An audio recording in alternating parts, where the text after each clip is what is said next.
نعرہ تکبیر، جوش کے ساتھ نعرہ رسالت، نعرہ تحقیق، نعرہ حیدری، علماء اہل سنت، مسلک اعلی حضرت فیض رضا۔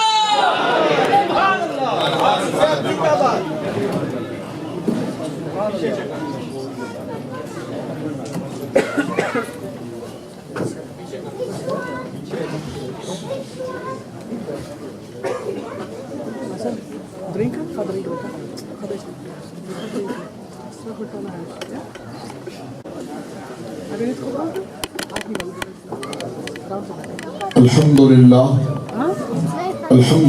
المبدئ المعيد الغني الحميد، والصلاة والسلام على أشرف الأنبياء خاتم النبيين سيد المرسلين شفيع المذنبين سيدنا وحبيبنا نبينا وكريمنا ومولانا محمد صلى الله عليه وسلم عبده ورسوله بالهدى ودين الحق أرسله. أما بعد فأعوذ بالله من الشيطان الرجيم. بسم الله الرحمن الرحيم. فكيف إذا جئنا من كل أمة بشهيد وجئنا بك على هؤلاء شهيدا. آمنت بالله صدق الله العظيم. ببركة إن الله ملائكته يصلون على النبي يا أيها الذين آمنوا صلوا عليه وسلموا تسليما. اللهم صل على سيدنا مولانا محمد معدن الجود والكرم منبع العلم والحلم والحكم وآله وصحبه وبارك وسلم صلاة وسلام عليك يا سيدي يا رسول الله. محبت سے پڑھ لیجیے الصلاة والسلام عليك يا نبي الله، الصلاة والسلام عليك يا جد الحسن والحسين، الصلاة والسلام عليك يا رحمة للعالمين. فإن فضل رسول الله ليس له حد فيعرض عنه ناطق بفمه، منزه عن شريك في محاسنه فجوهر الحسن فيه غير منقسم.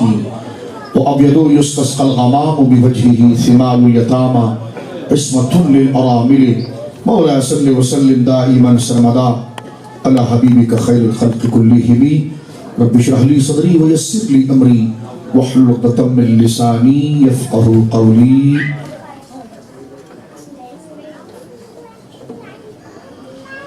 اللہ کی حمد و ثنا نبی کریم صاحب تقریم باعث تخلیق ارض و سما صلی اللہ علیہ وآلہ آلہ وصحبہ وبارک وسلم کی بارگاہ مقدسہ میں انتہائی محبت و عقیدت کے ساتھ درود و سلام پیش کرنے کے بعد تمام تعریف اللہ وحدہ لا شریک کے لیے ہے. حضور استاذ العلماء حضرت علامہ بدر ملت والدین قبلہ علامہ بدر القادری صاحب دام برکاتہم العالیہ، دیگر اور علماء کرام، مشائخ اعظام اور حاضران مجلس و محفل، آج اس ادارے میں جناب سیدی عالم صلی اللہ علیہ وسلم کی تعریف اور توصیف اور آپ کے مناقب و خصائل کو ذکر کرنے کی مبارک بزم منعقد کی گئی. مجھ سے قبل آپ حضرات نے بڑے خوبصورت انداز میں، منظوم انداز میں قبلہ بدر العلماء کے لکھے ہوئے مبارک کلمات جو احادیث اور سرکار علیہ السلام کے شمائل اور سیر کا بڑا خوبصورت گلدستہ ہے جو آپ نے بڑے خوش الہان خوبصورت پڑھنے والے نعتخوانوں سے ابھی سماعت کیا. میرے دوستو، وقت کی کمی کی بنا پر میں چند باتیں آپ کی خدمت میں ذکر کرنا چاہوں گا کہ ہمارا تعلق ہمارے محبوب کریم صلی اللہ علیہ وسلم سے کیسا ہے، اور اللہ رب العالمین جل وعلا نے اپنے محبوب سے ہماری زندگیوں کو کس طرح آراستہ کیا ہے. اجنبیت جب پیدا ہوتی ہے، دوری جب آتی ہے کہ جب یہ خیال دل میں پیدا ہوتا ہے کہ وہ ہمیں نہیں جانتے، وہ ہمیں نہیں پہچانتے. کسی بھی رشتے کو آپ اس وقت اہمیت نہیں دیں گے جب آپ کے دل میں یہ بات پیدا ہو جائے کہ جناب وہ تو مجھے جانتے ہی نہیں. تو جب آپ کو وہ جانتے نہیں تو اس محبت کی اس شمع کو پھر زندہ رکھنا بہت مشکل ہوتا ہے. لیکن اگر آپ کسی سے محبت کریں اور یہ یقین آپ کے دل میں ہو کہ وہ مجھے جانتے ہیں تو یہ ٹمٹماتی ہوئی شمع بھی ایک شعلہ زن ہو جاتی ہے. تو قرآن و سنت اور اکابر علماء کا اور اجماع ہے اس پر، اس نظریے پر باب الفضائل کے اندر، کہ جناب سید عالم صلی اللہ علیہ وسلم سے ان کا کوئی امتی ان کے نگاہ سے فراموش نہیں، دور نہیں، آقا علیہ الصلوۃ والسلام ان سے غافل نہیں، ہر ایک کے نام کو، ہر ایک کے پتے کو، اس کی ولدیت کو، یہاں تک کہ بقول امام اہل سنت حضرت شاہ عبدالعزیز محدث دہلوی رحمہ اللہ جو اپنی مبارک تفسیر عزیزی میں فرماتے ہیں وَيَكُونَ الرَّسُولُ عَلَيْكُمْ شَهِيدًا کی تفسیر میں، کہ سرکار یہاں تک مطلع ہے کہ اگر میرا وہ امتی اللہ کی بارگاہ میں قریب ہو رہا ہے تو اس کا عمل کیا ہے، اور اگر وہ دین سے دور ہو رہا ہے تو وہ برائی کیا ہے۔ تو امتی کے چہرے کو، اس کے اعمال کو، اس کی بزرگی کے راز کو اور اس کی پستی کے سبب کو، ہر شے کو نور نبوت سے مصطفیٰ گنبد شریف سے ملاحظہ فرمایا۔ اس میں کوئی دورہ ہے، اگر اس کے بعد میری تقریر کو سن رہا اور وہ بل کھا رہا ہو تو میں اس سے کہوں گا کہ تو امرتسر کا سکھ تو نہیں، یا ایودھیا کا ہندو تو نہیں۔ اگر تو کلمہ پڑھنے کا دعویٰ کرتا ہے تو محبوب کی عظمتوں سے بل کھانا کیا اور چڑھنا کیا؟ تیری دوزخ سے تو کچھ چھینا نہیں، خود میں پہنچا رضا پھر تجھ کو کیا۔ یہاں پر ہم نے کسی غیر کی تعریف تو نہیں کی ہے، اس کی تعریف کی ہے جس کے کلمہ پڑھنے کی وجہ سے تیرے چہرے کے بال، جس کو تو داڑھی کہتا ہے، اس کا ادب ہوتا ہے، ورنہ یہ داڑھی تو سج بھی رکھتا ہے لیکن اس کا ادب نہیں ہوتا۔ تیرے چہرے کے اوپر ادب اس لیے ہے کہ غلامی مصطفیٰ کی دلیل ہے، اور حضور کی نسبت نکال دی جائے تو ان بالوں کی حیثیت کیا رہ جاتی ہے؟ یہ تو سج کے منہ پر بھی نظر آتا ہے، لیکن مومن کی داڑھی کو قدر اور عظمت اس لیے ہے کہ وہ نسبت مصطفیٰ۔ اب میرے دوستو، آپ نے اتنا دیر یہاں پر بیٹھ کر جناب سید عالم صلی اللہ علیہ وسلم کی نعتیں پڑھی ہے اور سنی ہے، میں طوالت میں نہیں جاتا ورنہ کئی احادیث اس پر موجود ہیں، قرآنی آیات موجود ہیں۔ میں ان تمام کے خلاصے پر صرف ایک بات یہ عرض کر دوں کہ جناب رسالت امام صلی اللہ علیہ وسلم اپنی امت سے غافل نہیں، امت سے غافل نہیں۔ وہ جانتے ہیں کہ اس وقت یہ محفل کہاں پر ہو رہی ہے، اللہ کے بتائے سے وہ جانتے ہیں کہ یہ محفل کہاں ہو رہی ہے، کون مجھ پر درود پاک پڑھ رہا ہے، اور ہر ایک کا درود نبی پاک کی بارگاہ میں پہنچایا بھی جاتا ہے۔ حضور خود سماعت بھی فرماتے ہیں۔ پہنچایا جانا اس بات کی دلیل نہیں کہ حضور سنتے نہیں، یہ تو فرشتوں کی ڈیوٹیاں لگی ہے دربار مصطفیٰ کے آداب کے لیے، جیسے اعمال اللہ کی بارگاہ میں پیش کیے جاتے ہیں۔ اللہ رب العالمین اس پر مطلع ہے، بلکہ علم ازلی اللہ رب العالمین کا ہے، اور وہ اپنے فضل سے جسے چاہے اپنے غیب پر اطلاع عطا فرمائے۔ تو جس طرح اللہ کو سب کچھ پتا ہے، پھر بھی فرشتے اللہ کی بارگاہ میں امت کے اور بندوں کے اعمال لے جاتے ہیں، یہ دربار اور بارگاہ کے آداب ہیں۔ اس طرح ہالینڈ کے میں بیٹھے ہوئے قبلہ بدر ملت کے قدموں میں بیٹھ کر جو آپ یہاں پر نبی پاک کی تعریف و توصیف کر رہے ہیں، تو یہ سارے اعمال اس وقت بارگاہ مصطفیٰ میں اور آپ کی قبر مقدسہ کے اندر ذکر کیا جا رہا ہے۔ صرف یہ عشقیہ اور حبی عقیدہ نہیں، بلکہ تحقیقی اور مستند عقیدہ ہے،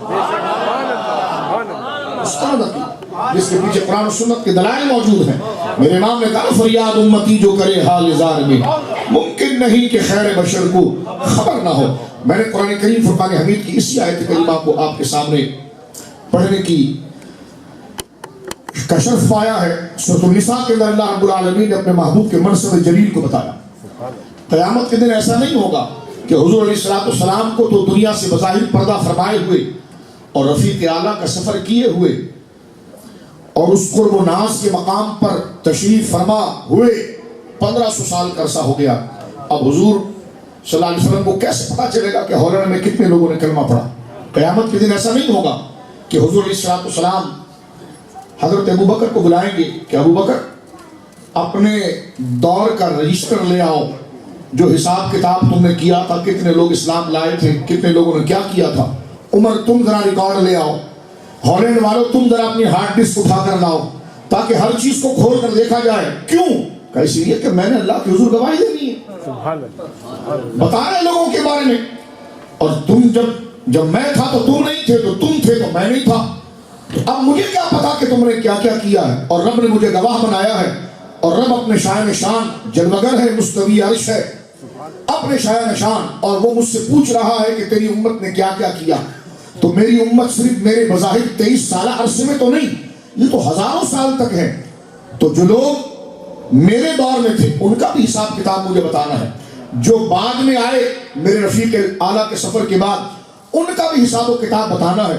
تو لاؤ ذرا اپنا ریکارڈ اٹھا کر لاؤ اپنا ڈیٹا لے کر آؤ، تاکہ میں پہلے تفصیل سے اس کو دیکھوں، پھر میں کہوں کہ ہالینڈ میں سونامی کے اتنے لوگ تھے، پاکستان کے اتنے لوگ تھے، ہندوستان کے اتنے لوگ تھے، فلاں علاقے کے اتنے لوگ تھے، یہ ان کا نام تھا، اتنے دیر انہوں نے عبادت کی تھی، اتنے دیر وہ ریاضت میں رہے.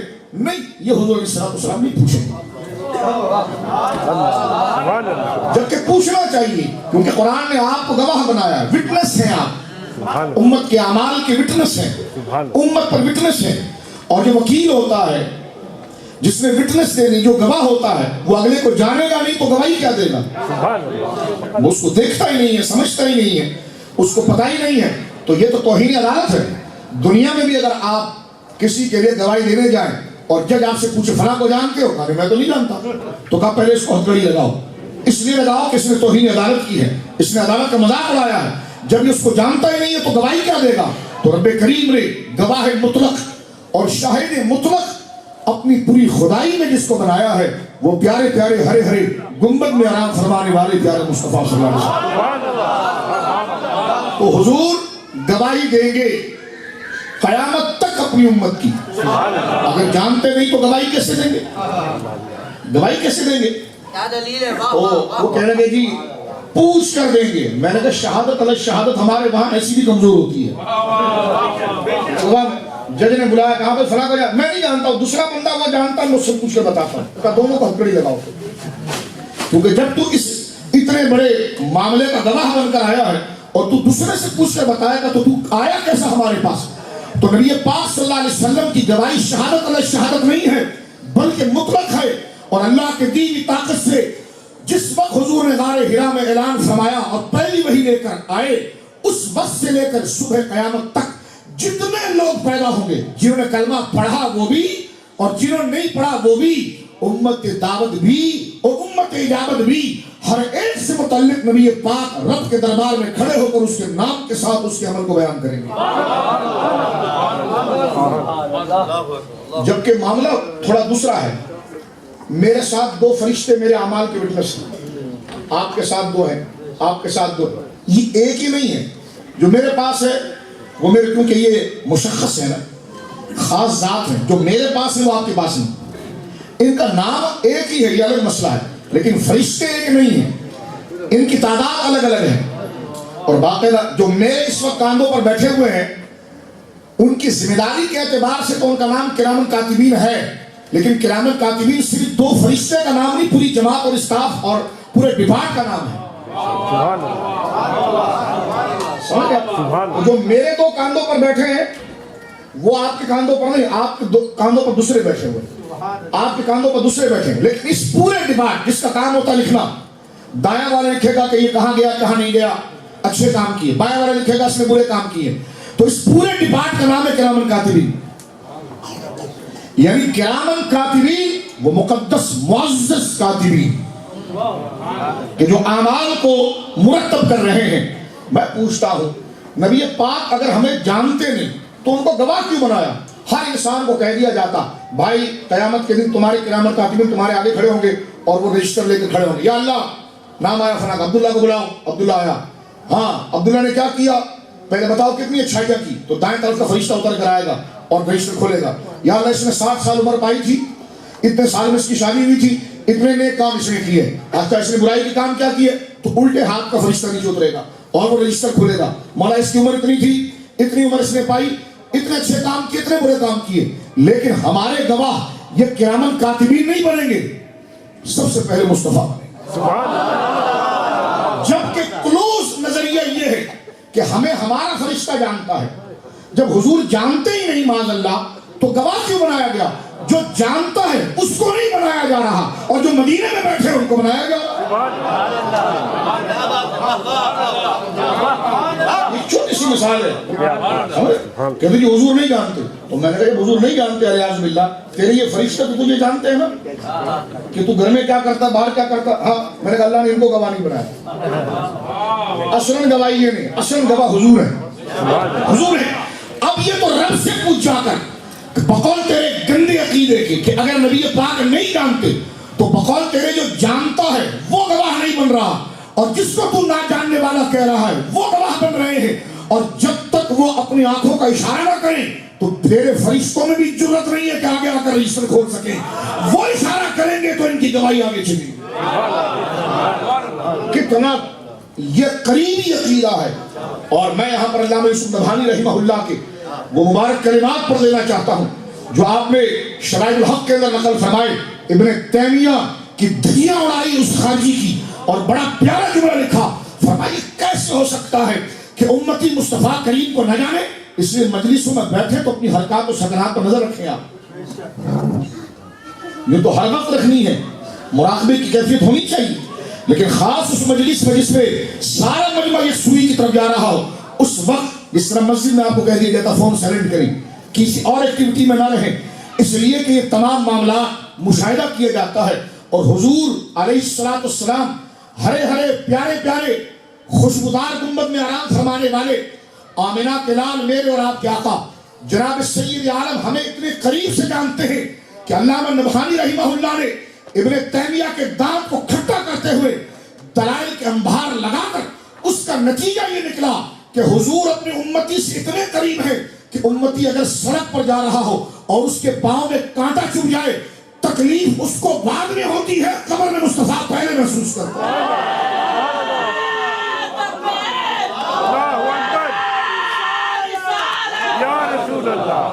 یہ تعلق ہے جناب رسالت امام صلی اللہ علیہ وسلم اور حضور سے محبت. اس لیے سب سے زیادہ ضروری ہے کیونکہ ایک تو وہ جانتے ہیں، صرف جاننا کافی نہیں، وہ تمہیں چاہتے بھی ایسی ہیں، وہ چاہتے بھی ایسی ہیں. کیوں حضور کی محبت کو فرض کیا گیا؟ کیونکہ اس کا تقاضا اتنا بڑا ہے، اس کا تقاضا اتنا بڑا، اس کا احسان اتنا بڑا ہے کہ وہ ہمیشہ تمہیں دیکھتے ہیں، تمہیں جانتے ہیں اور تمہاری ترقی کے لیے دعا گو ہیں اور تم میں سب سے زیادہ شفیق ہے. آپ کہیں گے کیسے شفیق ہیں؟ میں نے کہا ماں سے پیار ہے تمہیں. آپ کہیں گے کوئی پوچھنے کی بات ہے. کوئی بولے کہ جناب جو ہے کہ وہ عطر میں خوشبو ہے تو کوئی پوچھنے کی بات ہے. جو محسوس کرتا ہے، جس کے اندر قوت طاقت موجود ہے، سننے کی قوت شامہ موجود ہے، وہ پہچان لیتا ہے کہ جناب جان لیتا ہے. کسی سے اگر آپ پوچھیں کہ جناب یہ بتائیے کہ خوشبو کیسے، پرفیوم کیسے ہوتا ہے؟ ایک بھابھی نے کسی کا پرفیوم کیسے ہوتا ہے؟ انہوں نے کہا یہ بہت اچھا ہوتا ہے. کہا بہت اچھے تو بہت سی چیزیں ہوتی ہیں لیکن پرفیوم کیسے ہوتا ہے؟ انہوں نے کہا یہ اس سے بھی اچھا ہوتا ہے. کہہ رہے اس سے بھی اچھی تو کئی چیزیں ہوتی ہیں، یہ کیسے ہوتا ہے؟ انہوں نے کہا مولوی صاحب سن لینا تو خود پتہ چل جائے گا کیونکہ یہ لفظوں میں نہیں بیان کیا جاتا. تو یہ تعلق لفظوں میں بیان نہیں ہوتا. جس کو کرنٹ مل جاتا ہے وہ خود سمجھ جاتا ہے کہ مصطفیٰ کی آمد کیسی ہوتی ہے. الفاظ بہت نیچے رہ جاتے ہیں، الفاظ بہت نیچے رہ جاتے ہیں. یہ قال کی بات ہی نہیں ہے اور یہ الفاظوں کی دنیا ہی نہیں ہے. جس طرح خوشبو کے لیے خود اس کے اندر طاقت ہوتی ہے، اس خوشبو کو آپ بیان نہیں کر سکتے. ماں کی محبت کو آپ بیان نہیں کر سکتے. جس کے اندر یہ گداز ہوتا ہے وہ خود اس چشمے سے فیضیاب ہو جاتا ہے. میرے دوستو ذرا جلدی سے سنیے ایک بات. دنیا میں سب سے خالص سب سے بڑی محبت ہم کس سے کرتے ہیں؟ ماں سے اور باپ سے. کس سے کرتے ہیں؟ میں صرف ماں پر رکھتا ہوں، باپ کی ماں کی محبت میں کوئی فرق نہیں. لیکن ایک دوسری طرف موضوع چلا جائے گا اور دونوں کا درجہ بیک وقت برابر ہے. قرآن میں جو بات کی گئی، حدیث میں جو 3 درجہ بڑھایا گیا ہے وہ کوئی درجے کی کوئی پستی کی وجہ سے نہیں ہے، بلکہ دونوں کی کیفیت ایک ہے. مزاج کے اعتبار سے بتایا گیا ہے. وہ ایک الگ مسئلہ ہے، کبھی والدین کے حقوق پر بات کریں گے تو بات کریں گے. لیکن میں یہاں پر ایک بات عرض کر دینا چاہتا ہوں، وہ یہ ہے کہ اگر میں آپ سے پوچھوں کہ آپ کو سب سے زیادہ پیار کس سے، آپ کہیں گے کہ ماں سے. ماں کی محبت طبعی محبت ہوتی ہے، فزیکل محبت ہے. پیسہ تو وہ ہے جس کو عقل قبول کرتی ہے اور ماں کی محبت وہ جس کو طبیعت قبول کرتی ہے. ایک آدمی پیدا کسی کے گھر ہوا ہو اور بچپن میں ہی ماں باپ سے خدا نہ کرے بچھڑ جائے، دوسرے لوگ اس کو لے جائیں، وہ خاتون اسے ماں کی طرح پالے، باپ اسے مکمل اسے باپ کی طرح پالے، لیکن اچانک جب اس کی عمر 20-25 سال کے قریب ہو جائے اور کوئی کہے اسے پورے ثبوت کے ساتھ کہ یہ تیرے ماں باپ نہیں ہیں، تیرے ماں باپ تو وہ ہیں، تو فوراً ان کی محبت کا گراف گرے گا، اس سے چڑھ جائے گا، کیونکہ یہ طبی محبت ہے۔ ماں سے محبت اتنی قریب سے کیوں ہوتی ہے؟ تو اپنے آپ سے پوچھیں، اس لیے کہ ماں کی محبت بے لوث ہوتی ہے، ماں کی محبت بے غرض ہوتی ہے۔ دنیا والے آپ سے محبت اس لیے کریں گے کہ آپ ڈاکٹر ہیں، آپ انجینئر ہیں، آپ کے پاس پیسہ ہے، آپ ہالینڈ میں رہتے ہیں، آپ بڑے ہیں۔ ماں کو اس سے غرض نہیں ہوتی، ماں کو صرف آپ سے محبت ہوتی ہے، اور وہ بے غرض ہوتی ہے، اسٹیٹس کی وجہ سے نہیں ہوتی۔ مثال کے طور پر یہ سمجھو ذرا جلدی سے کہ ماں کے 2 بچے ہیں، ایک ڈاکٹر ایک نکما ہے۔ دنیا وہ ڈاکٹر کو محبت کرتی ہے اور ماں رات بھر نکمے کی پرواہ کرتی ہے، اس لیے کہ ماں کی محبت بے غرض ہوتی ہے، ماں کی محبت۔ پیر مہدی شاہ صاحب سے کسی نے بڑی پیاری بات پوچھی، فرمایا سیدوں کو پہچاننے کا طریقہ کیا ہے؟ یہ انہوں نے بڑی پیاری بات پوچھی، تو میں یہ ضمن بات آئی ہے تو میں بتا دیتا ہوں سادات کی مرتبہ کہ سادات کی بات کیا؟ فرمایا سادات کی مثال بھی ماں کی ہے۔ فرمایا ان کے مزاج میں خون علی کے اندر تم ہمیشہ دیکھو گے کہ وہ محبت کرے گا تو تمہارے درجے کو دیکھ کر نہیں کرے گا، وہ دل میں عشق مصطفیٰ جو ہے اس کو دیکھ کر کرے گا۔ کئی خسارے علماء نے لکھے ہیں سادات کے مزاج کے حوالے سے، اس میں سے یہ بھی ہے، خیر آگے چلتے ہیں بات کو آگے لے کر، اور اس میں وہ یہ بات ہے کہ ماں سے آپ زیادہ اس لیے محبت کرتے کہ ماں کی محبت بے لوث ہوتی ہے، ماں کی محبت بے لوث ہوتی ہے۔ نکمے کو ماں اپنے سینے سے لگاتی ہے اور جو پڑھا لکھا اس کو دنیا سینے سے لگاتی ہے، کیونکہ دنیا کی محبت غرض کی ہے کہ بھائی ڈاکٹر صاحب ادب کرو، شیخ صاحب ادب کرو، بڑی گاڑی ہے، بڑا بنگلہ ہے، بڑے تاجر، اس لیے ادب کرو۔ ماں کو اس کی پرواہ نہیں ہوتی، ماں کو پرواہ ہوتی ہے اس نکمے کی، کیوں؟ اس لیے کہ ماں بے لوث ہوتی ہے۔ لیکن آپ شاید آدھے رستے میں رک گئے ہیں، ماں کی محبت بھی بہت پیچھے ہے، جس مقام پر مصطفیٰ کی محبت اپنی امت کے ساتھ ہے۔ قیامت کا دن ہوگا اور یہی ماں جو بچے کو بے غرض چاہتی ہے، اپنے بچے کو اپنے سینے سے جدا کر کے بھاگے گی اور رب کے سامنے کہے گی کہ میں اسے جانتی نہیں، یہ کون ہے کہ میں اس کے گناہ اپنے سر لوں۔ وہ صرف مصطفیٰ ہوں گے جو ماں کے سر پر ہاتھ رکھیں گے اور بچے کو اپنے سینے سے۔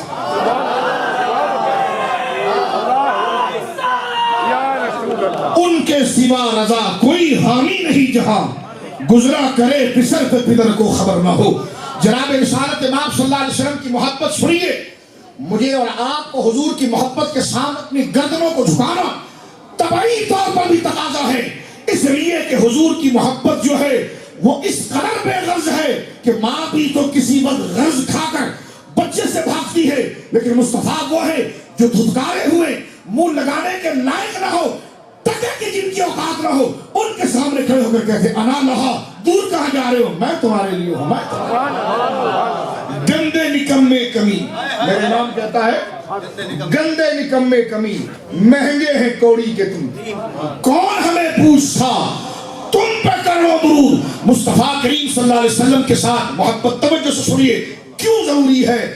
اس لیے ضروری ہے کہ وہ ہمیں اپنی ماں سے زیادہ پیار کرتے ہیں۔ جنت کے مالک ہیں، شفاعت کبریٰ کا عہدہ آپ کے پاس ہے، بڑے بڑے انبیاء گردنیں جھکائے کھڑے ہوں گے جب تک مصطفیٰ چابی سے دروازہ نہیں کھولیں گے، بولے سبحان اللہ۔ لیکن حضور کہتے ہیں جب تک میں جنت میں قدم نہیں رکھوں گا جب تک سب کو جنت پہلے پہنچانا دوں۔ ایسی شفقت، ایسی محبت کہاں سے لائی جا سکتی ہے، کہاں سے دکھایا جا سکتا ہے؟ اور قرآن نے اس بات کو ذکر کیا ہے کہ حریص علیکم بالمؤمنین رؤوف الرحیم، وہ تم پر اس قدر مہربان ہے، شفیق ہے کہ ہم نے انہیں اپنی صفت رؤوفیت، خالص محبت اور عنایت سے ہم نے انہیں نوازا ہے۔ صحابہ اکرام کی زندگی مبارکہ پر آپ دیکھیں تو حیران ہو جائیں گے، صحابہ نے اپنی زندگی میں فزیکل طور پر اپنے ماں باپ کو پیچھے کیا، حضور کی عظمت کو آگے کیا۔ کیوں؟ ایک تو شریعت کا حکم بھی تھا اور یہ طبیعت کا تقاضا بھی تھا۔ صرف یہ شریعت کا حکم نہیں،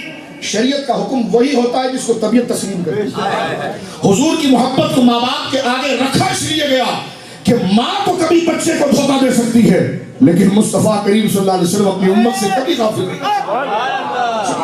میں بخاری شریف پڑھنا چاہتا ہوں، یہ بخاری کے بڑے نعرے لگاتے ہیں، لیکن میں کہتا ہوں بے عشق محمد کے جو پڑھتے ہیں بخاری، گز گز کی داڑھی تو آتی ہے، بخاری نہیں آتی۔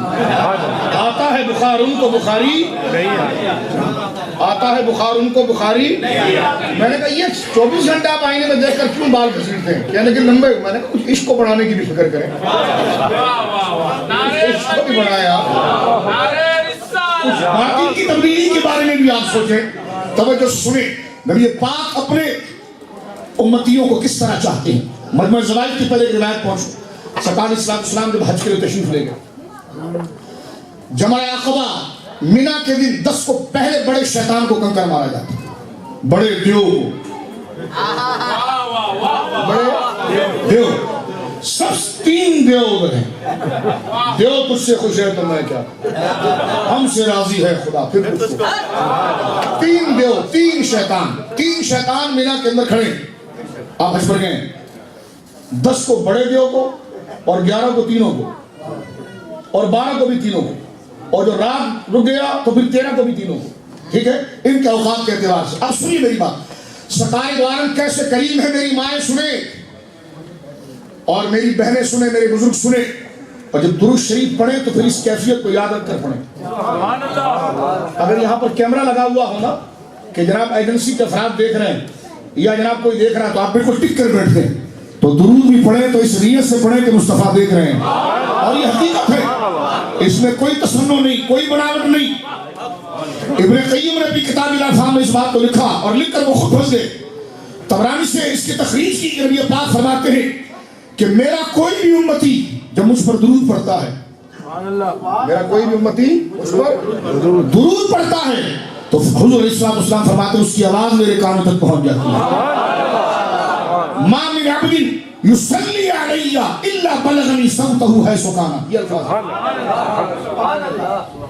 تو بغیر تیاری کم بول رہے ہیں, اس میں جو ذہن میں آ رہا آپ کو بتا رہے کہ جناب میرا کوئی ایسا امتی نہیں ہے جو مجھ پر درود پڑھے مگر یہ کہ جب وہ درود پڑھتا ہے تو اس کی آواز میرے کانوں تک آ جائے, میرے کانوں تک. اور ابو داؤد شریف کی حدیث مبارکہ سرکار فرماتے ہیں کہ جب میں اپنے رب کے پاس ہوتا ہوں تو پھر میری ساری توجہ میرے رب کے پاس ہوتی ہے. فرمایا من صلی علی رد اللہ علیہ روحی او کما قال صلی اللہ علیہ وسلم, جب مجھ پر کوئی درود پڑھتا ہے تو رب میری روح کو دوبارہ مجھ پر لوٹاتا ہے اور میں اپنی امتی کو جواب دیتا ہوں, میں اپنی امتی کو جواب دیتا ہوں.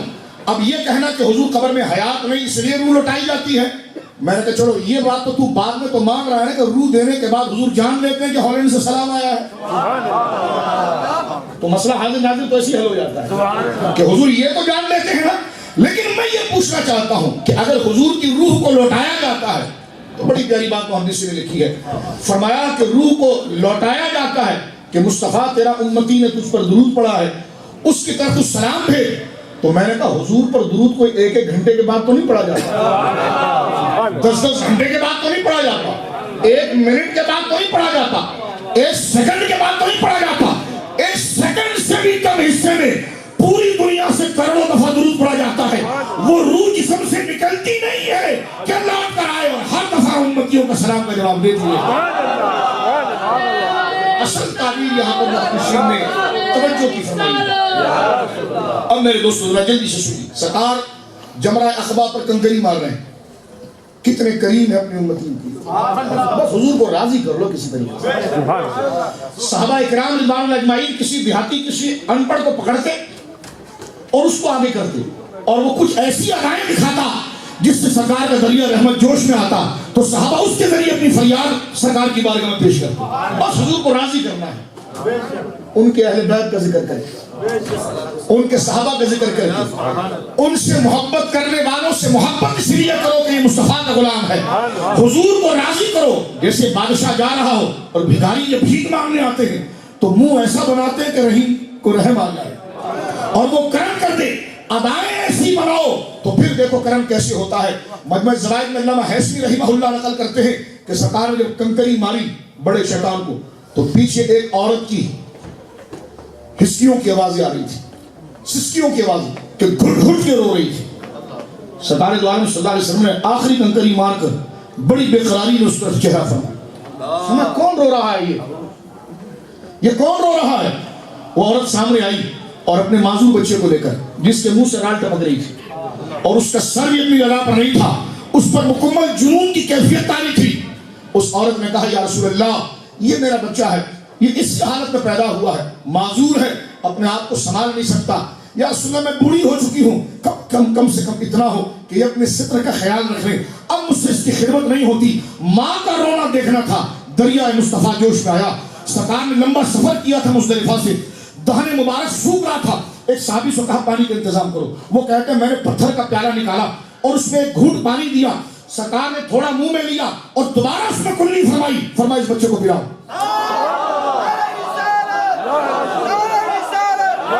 یہ مجموعہ زوائد میں موجود ہے.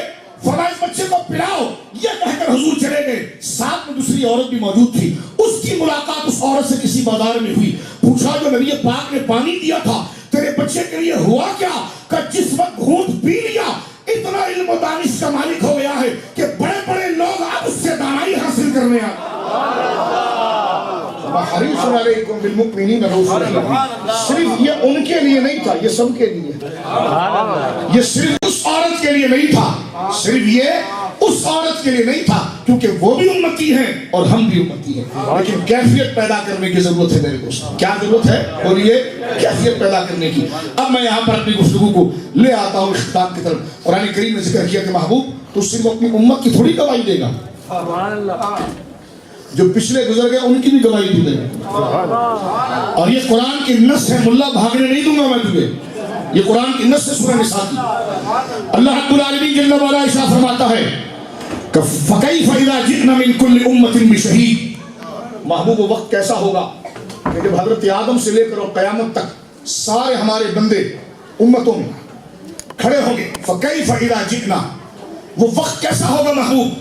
فَكَيْفَ إِذَا جِئْنَا مِن كُلِّ أُمَّةٍ بِشَهِيدٍ. ہر امت میں سے ہمیں گواہ اٹھائیں گے کہ بتاؤ کس نے کیا کیا. فرمایا وہ جئنا بکا علی ہؤلاء شہیدا. جتنے نبی آئیں گے ہر نبی کو ہم گواہ بنا کر بلائیں گے. موسیٰ تیری امت نے کیا کیا تھا, آؤ سامنے.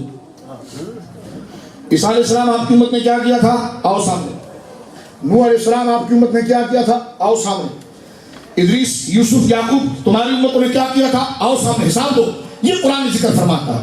فرمایا وہ جئنا بکا علی ہؤلاء شہیدا. قوم نے کیا کیا تھا ان کے نبیوں سے پوچھا جائے گا, اور ان کے نبی کیا کہہ رہے ہیں اس کی تصدیق کے لیے تجھے لایا جائے گا. جئنا بکا علی ہؤلاء شہیدا. ان تمام گواہوں پر مصطفیٰ تجھے گواہ بنا کر لایا جائے گا. اور وہ حدیث پاک میں کیسا ذرا سنیے. قیامت کے دن ہوگا, یہ جو آپ بیٹھے نا ہالینڈ والے, جو حضور کا کلمہ پڑھنے والے, اللہ اسی پر ہمیں موت عطا فرمائے. یہ سب پہنچیں گے خدا کے سامنے. اللہ رب العالمین جل وعلا کے سامنے جب ہوں گے تو اللہ رب العالمین موسیٰ علیہ السلام کی قوم سے پوچھے گا تم نے شرک کیوں کیا, تم نے کفر کیوں کیا, اے ابراہیم کے ماننے والے تم نے کفر کیوں کیا. انہوں نے کہا ہمارے پاس کوئی آیا نہیں تھا, اگر کوئی آتا ہمیں بتاتا یہ غلط کام ہے اچھے کام ہے تو ہم غلط کام کیوں کرتے, ہمارے پاس کوئی نہیں آیا.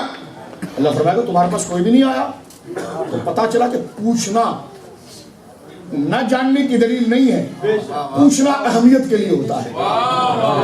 اس پر وابی بکواس کرتا ہے. مسلم شریف میں روایت موجود ہے, سرکار علیہ السلام کے ایک صحابی ہیں, سرکار ان کے گھر گئے اور سرکار علیہ السلام نے دروازے سے کہا السلام علیکم. ایک دفعہ دروازہ کھٹکھٹایا, فرمایا السلام علیکم, جواب نہیں آیا. اور وہ صحابی آ کر دروازے کے پیچھے کھڑے ہو کر آہستہ سے کہتے سرکار نے پھر دروازے پر دستک دی, السلام علیکم, وہ دروازے کے پیچھے سے کہتے. تیسری دفعہ جب سرکار نے دروازہ کھٹکھٹایا السلام علیکم, انہوں نے آہستہ سے وعلیکم السلام کہا, کیونکہ سرکار کا حکم تھا کہ 3 دفعہ اجازت لو, جواب نہ آئے تو واپس ہو جاؤ. جب واپس ہوئے سرکار دو عالم صلی اللہ علیہ وسلم تو وہ صحابی اندر موجود تھے. وہابی اعتراض کرتا ہے اگر حضور کو علم تھا کہ اندر صحابی ہے تو کھٹکھٹانے کی کیا ضرورت تھی, دروازہ کھول دیتے. حضور کو علم تھا, دروازہ کھول کے صحابی دوڑے ہوئے پیچھے آئے کہ حضور جہاں کہا رہے گھر میں آئے. فرمایا جب میں نے تجھے سلام کیا جواب کیوں نہیں دیا. فرمایا خدا کا محبوب مجھ پر سلامتی بھیجے تو میں روکوں کیوں, میں اندر سے جواب دیتا رہا تھا کہ آپ بار بار مجھے سلام کرتے ہیں.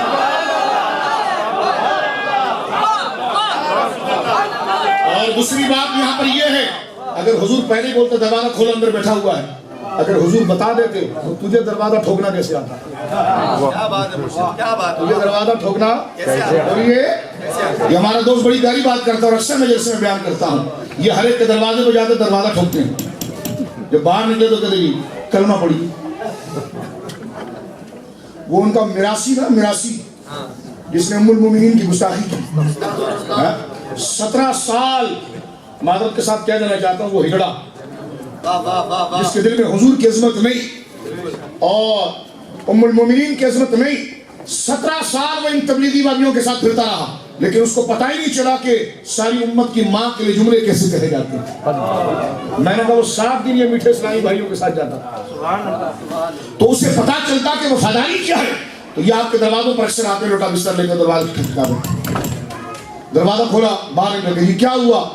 کہہ رہے کہ کلمہ پڑھ لی. تو بڑا پیاری بات اس نے کی. اس بندے نے کہا کہ کیا گھٹ گیا ہے، کلمہ گھٹ گیا ہے؟ کہ لیکن نہیں. تو کہا کہ پھر پڑھ گیا ہے؟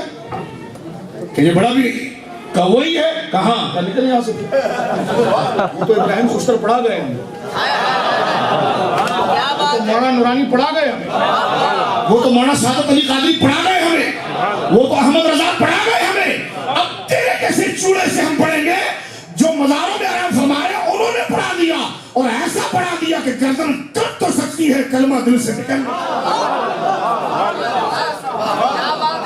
متاثر ہونے کی ضرورت نہیں ہے ان سے کہ کلمہ پڑھی، کلمہ پڑھی، کلمہ، اس کی متاثر ہونے کی ضرورت نہیں. اب جلدی سے یہاں پر ایک بات آپ سن لیجئے کہ قیامت کا دن ہوگا، اللہ رب العالمین حضرت ابراہیم کو بلائے گا اور کہے گا ابراہیم تیری امت تیرا انکار کر رہی ہے اور کہہ رہی ہے اللہ ہمارے سامنے حق بیان کرنے والا کوئی نہیں ہے. یعنی مکر جائیں گے. نہیں سمجھے آپ بات؟ سمجھ لیں. یعنی کافروں کو جب بلایا جائے گا رب کے سامنے اور رب کہے گا کیوں کفر کیا تم نے؟ یہ آسمان میں نے بنایا، یہ زمین میں نے بنائی، 2 2 2 2 4 کرنا تمہیں آتا تھا، اتنی واضح علامت سے تم نے مجھے قبول نہیں کیا، تمہیں کسی نے بتایا نہیں. اور کہا یا اللہ ہمارے پاس کوئی آیا ہی نہیں، اگر کوئی آتا تو اتنی بڑی علامت دیکھ کر کوئی پاگل میں انکار کرتا. اللہ نے فرمایا تمہارے پاس ابراہیم نہیں آیا؟ موسیٰ کی امت سے لگے گا موسیٰ نہیں آیا. کہا کوئی کون موسیٰ؟ ہم نہیں جانتے، ہمارے پاس کوئی بھی نہیں آیا. یہ معالم التنزیل امام بغوی کو اٹھا کر دیکھیں، ابن تیمیہ نے لکھا ہے فتاوی کے اندر کہ 2 تفسیریں ایسی ہیں جو بدعات سے پاک ہیں، ایک ابن جریر اور ایک معالم التنزیل. اس کے لفظ کی سند کی ضرورت نہیں ہے، لیکن الحق ما شہید به الاعداء کے تحت یہ بات میں عرض کر رہا ہوں. معالم التنزیل میں امام بغوی حضرت محمد بن مسعود بغوی رحمہ اللہ نے یہاں پر لکھا ہے اللہ فرمائے گا او کافروں تم پر کیا حضرت ابراہیم نہیں آئے تھے؟ ہم تو ابراہیم کو جانتے نہیں. حضرت موسیٰ نہیں آئے تھے؟ ہم تو جانتے بھی نہیں. اللہ حضرت ابراہیم کو بلایا گا، تیری امت تو تیرا انکار کر رہی ہے، تو نے ان کو بتایا نہیں تھا کہ میں ایک ہوں؟ بتایا تھا، بتایا تھا کہ تو نے ان کو بتایا نہیں تھا کہ شرک نہیں کرنا چاہیے؟ بتایا تھا. اللہ فرمائے گا دیکھو اب پورا حساب کتاب ہو رہا ہے کہ دیکھو اس نے بتایا تھا. تو وہ کہیں گے یا اللہ اگر اس نے بتایا تھا تو ابراہیم کو بولنے کو گواہ پیش کرے، کیونکہ ساری قوم ایک طرف ہوگا، انکار میں ساری قوم ایک طرف ہے کہ گواہ پیش کرے. تو ابراہیم علیہ السلام، حضرت موسیٰ علیہ السلام، خدا کو علم ہے، خدا کے نبی ہے، وہ صدیقین ہے، خدا کو پتہ ہے یہ سچ بول رہے ہیں، لیکن شان مصطفیٰ کی بتا دی. رب فرمائے گا دیکھو ابراہیم بات یہ ٹھیک کر رہے ہیں، اگر تیرے پاس دلیل ہے تو دلیل پیش کر کے تو واقعی میں تو نے حق بتایا تھا. تو حضرت ابراہیم کہیں گے یا اللہ میرے پاس دلیل ہے، میرے پاس گواہی ہے، میرے پاس ایک بڑا مضبوط وٹنس ہے. کہ کیا؟ کہ ہالینڈ کے مسلمان، آخری نبی جناب محمد رسول اللہ کی امت مجھ پر گواہ ہے. اللہ فرمائے گا گواہ لاؤ. اب ساری امت حضور کا کلمہ پڑھنے والی آئے گی. اللہ ان سے پوچھے گا کہ یہ ابراہیم علیہ السلام، یہ موسیٰ علیہ السلام، ان کی امت یہ کہہ رہی ہے ہمیں کسی نے حق بتایا نہیں، اور یہ سارے نبی کہتے ہیں ہم نے حق بتایا. یہ امت کہہ رہی ہے کہ گواہ لاؤ. اب یہ نبی تمہیں گواہ لے کر آئے ہیں، تو کیا واقعی میں ابراہیم نے بتا دیا تھا؟ یہ ظاہراً ساری میں تعبیر کر رہا ہوں، بتا دیا تھا. تو یہ ساری امت جو گنبد خضرا کو دیکھ کر خوش ہوتی ہے، سرکار کا نام پاک سنتی ہے، سرکار کا میلاد کرتی ہے، سر جھکائے گی انبیاء کے سامنے اور کہے گی یا اللہ بالکل حضرت ابراہیم نے ان کو ساری باتیں بتائی تھی. ہم گواہی دیتے ہیں ابراہیم علیہ السلام کے اس دعوے کی، دلیل بنتے ہیں کہ حضرت موسیٰ نے سب بتایا تھا. پھر ان کی قوم چیخ پڑے گی یہ کیسے ہو سکتا ہے؟ تم تو ہمارے دور میں تھے ہی نہیں، تم تو آئے ہمارے بعد، تو تم کیسے گواہی دے سکتے ہو؟ اب قرآن کہتا ہے وَجِعْنَا بِكَ عَلَىٰ هَٰؤُلَاءِ شَهِيدًا. حضور کے ہر عاشق بدر العلماء کی شخصیات کھڑے ہو کر ان کفار کے منہ پر کہے گی کہ ہم تو تمہارے دور میں نہیں تھے، لیکن ہمیں اس حبیب نے بتایا ہے کہ آنکھ سے دیکھے کسی چیز کو تو وہ غلط ہو سکتی ہے، کملی والے آقا جس چیز کو بتائے وہ بات غلط ہے. حدیث پاک کے اندر یہ موجود ہے وَجِئْنَا بِكَ عَلَىٰ هَٰؤُلَاءِ شَهِيدًا. اے حبیب ہم تجھے ساری خدائی کے اوپر گواہ بنا کر لائیں گے. ایک حدیث پاک پڑھ دوں ایک حدیث پاک پڑھوں تاکہ دل بیدار رہے. پھر یہاں سے جا کر دل میں ہو یاد تیری گوشائے تنہائی. گوشائے تنہائی مجھ پر کچھ دن پہلے کھلا کہ یہ قبر کی طرف اشارہ ہے. میں نے کہیں پڑھا نہیں تھا کیونکہ تنہائی کہتے ہیں پرائیویسی کو اور گوشہ کو ایسی جگہ وہ قبر ہے مطلق. تو حضرت مولانا حسن بریلوی رحمہ اللہ کہتے ہیں کہ دل میں ہو یاد تیری یا رسول اللہ اور پھر گوشائے تنہائی ہو تو پھر تو اس خلوت میں بھی عجب انجمن آرائی ہو. صدر فاضل کہتے ہیں مولانا حسن ہمارا مزاج کچھ اور ہے. ہمارا مزاج یہ ہے کہ سارا عالم ہو اور دیدہ دل دیکھے تجھے. انجمن گرم ہو سب پڑھ رہے ہیں اور تنہا بیٹھ کر. انجمن گرم ہو اور لذت تنہائی. اوپر کا بیان ہے یہ اوپر کا درجہ ہے. فرما اکیلا رہ کر یہ بھی کمال کی بات ہے. فرما سب میں رہ کر مصطفیٰ کے رہو سب میں ہو کر مصطفیٰ کی طرف چلو. فرما سارا عالم ہو لیکن دنیا وہ عاشق عالم کو نہ دیکھے. سارا عالم ہو اور دیدہ دل دیکھے تجھے. انجمن گرم ہو. کوئی کہہ رہا واہ واہ کیا امامہ باندھا ہے, واہ واہ واہ کیا جبہ پہنا ہے, واہ واہ کیا نعت پڑی ہے. فرما انجمن گرم ہو لیکن اس گرمی میں پگھل نہیں جانا. فرما انجمن گرم ہو اور لذت تنہائی. جانا جس جگہ پر ہے وہ گنبد والا آقا یاد رہنا چاہیے. اور میں اس پر ایک واقعہ سناتا ہوں جس سے دودھ کا دودھ اور پانی کا پانی. حضور ہمیں کیسے جانتے ہیں اور وہ میں اس لیے بتانا چاہتا ہوں کہ بڑا مسترد حوالہ ہے. یہ بخاری شریف کے اندر جلد نمبر 2 مناقب کے اندر جہاں پر حضرت عمر کے ایمان کا واقعہ ہے اس کے ضمن میں فتح الباری کے اندر موجود ہے اور عمدۃ القاری کے اندر موجود ہے. مستدرک کے اندر بھی موجود ہے. مجموع الزوائد کے اندر موجود ہے. البدایہ والنہایہ کے اندر موجود ہے. امام نعیم کی فضائل الصحابہ کے اندر موجود ہے. درجنوں کتابوں کے اندر یہ واقعہ موجود ہے. یہ کتابوں کے حوالے کوئی آپ کو روم میں لینے کے لیے نہیں بول رہا ہوں, آگے ایک بات کرنی ہے اس لیے میں کر رہا ہوں. سنیے. سرکار کی صحابی حضرت سواد ابن قارب, حضرت سواد ابن بولی سواد ابن سنو, یہ یمن کے رہنے والے تھے. انہوں نے جن کو مسخر کیا تھا. جن کو انہوں نے جنات کو تابع کیا تھا. بکریوں کا کاروبار تھا ان کا. اب مختلف واقعات ان کے ملتے ہیں. میں ان تمام ذخیرہ کو ملا کر ایک واقعہ بنا کر بیان کرنا چاہتا ہوں. حضرت عمر کا دور خلافت تھا. کس کا؟ اردو سمجھ رہے ہو؟ سمجھ رہے ہو؟ جو سمجھ رہا ہے وہ اپنی زبان میں ان کو ضرور سمجھائے. اس لیے نہیں کہ میں بول رہا ہوں, اس لیے کہ اس کو جس نے سن لیا وہ عاشق بغیر بنے رہ ہی نہیں سکتا. ہم کبھی اپنی لائبریری میں پڑھتے ہیں تو زمین پہ ایسے لوٹتے ہیں پھر ادھر سے ادھر جاتے ہیں, ادھر سے ادھر جاتے ہیں. اس واقعے کو آپ 10 دفعہ سنیں تو وہ قرب کی منازل طے ہوتی. دل سے پردے ہٹتے ہیں تو خالی کر یہ دل کا گھر مدینہ آنے والا ہے. غبار خاک طیبہ کس قدر پر نور ہے اختر, تنی ہے نور کی چادر مدینہ. حضرت سواد ابن قارب, کیا نام ہے؟ سین واو الف دال سواد با نون بن قاف بڑا الف را با. سواد ابن قارب جلدی سے سنو. یہ سرکار کے بڑے جلو قدر صحابی ہیں اور یمن کے رہنے والے. کہاں کے رہنے والے ہیں؟ یمن کے رہنے والے. میں نے یہ حوالہ 10 سال پہلے پڑھا ہے. اس کے بعد اللہ کا فضل ہے ایک ایک کتاب اٹھاتے اس میں ایک ایک بات نئی نئی ملتی چلی جاتی. شروع کی کتابوں میں یمن کا ذکر نہیں ہے. سیر اعلام النبلاء دیکھا تو وہاں سے نکلا کہ وہ یمن کے تھے. اب سنیں میرے دوستو, یہ یمن کے صحابی ہیں. سرکار کا وصال پاک ہو گیا, پردہ فرمایا حضور نے دنیا سے. حضرت فاروق اعظم حضرت ابو بکر کا دور خلافت آیا 2 سال. اس کے بعد دور خلافت آیا حضرت فاروق اعظم کا. فاروق اعظم بہت حساس اور بیدار بادشاہ تھا. وہ سوتے نہیں رہتے تھے بلکہ ان کے جسم کا گوشت بھی گر گیا تھا ان کی مصروفیت کی وجہ سے.